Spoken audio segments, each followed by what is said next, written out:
Friends, ಎಲ್ಲರೂ ಹೇಗಿದ್ದೀರಾ? ಚೆನ್ನಾಗಿದ್ದೀರಾ? ಸೊ ನಾನಿವತ್ತು ಮದುವೆ ಮನೆಯಲ್ಲಿ ಮಾಡ್ತಾರಲ್ಲ ರಸಮ್ಮು, ಬನ್ನಿ ನೋಡೋಣ ಆ ರೀತಿ ಹೇಗೆ ಮಾಡೋದು ಅಂತ. ಒಂದು ಕಡೆಯಲ್ಲಿ ಎಣ್ಣೆ ಹಾಕ್ಕೊಳ್ಳಿ.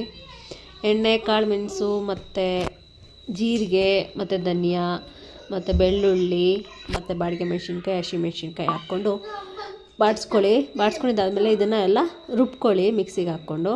ಸೊ ರುಬ್ಕೊಂಡಿದ್ದೀನಿ, ಅದೇ ಪ್ಯಾನಲ್ಲಿ ಹಾಕ್ಕೊಳ್ಳಿ. ಅದೇ ಪ್ಯಾನಲ್ಲಿ ಹಾಕ್ಕೊಂಡಿದ್ದಾದಮೇಲೆ ಸ್ವಲ್ಪ ನೀರು ಹಾಕ್ಕೊಳ್ಳಿ. ಅದ್ರ ಮೇಲೆ ನೀರು ಹಾಕ್ಕೊಂಡು ಇಲ್ಲಿ ನಾನು ಮೊದಲೇ ಬೇಳೆ ಬೇಯಿಸ್ಕೊಂಡಿದ್ದೆ ಅದು ಸಹ, ಮತ್ತು ಟೊಮೆಟೊನೂ ಸಹ ಹಾಕ್ಕೊಳ್ಳಿ. ಪೇಸ್ಟ್ ಮಾಡಿಕೊಂಡು ಹುಣ್ಸೆಹಣ್ಣು ರಸ ಮತ್ತು ಒಂದು ಟೊಮೆಟೊ ಕಟ್ ಮಾಡ್ಕೊಂಡು ಎತ್ತಿಟ್ಕೊಂಡಿದ್ದೆ, ಅದು ಹಾಕ್ಕೊಳ್ಳಿ. ರುಚಿಗೆ ತಕ್ಕಷ್ಟು ಉಪ್ಪು, ಅರಿಶಿನ ಪುಡಿ, ಮೇಲೆ ಕೊತ್ತಂಬರಿ ಸೊಪ್ಪು ಮತ್ತು ಕೊತ್ತಂಬರಿ ಹಾಕ್ಕೊಂಡು ಒಂದು ಕುದಿ ತನಕ ಬರಲಿ. ಸೊ ಮೇಲೆ ಒಗ್ಗರಣೆ ಹಾಕೋಣ.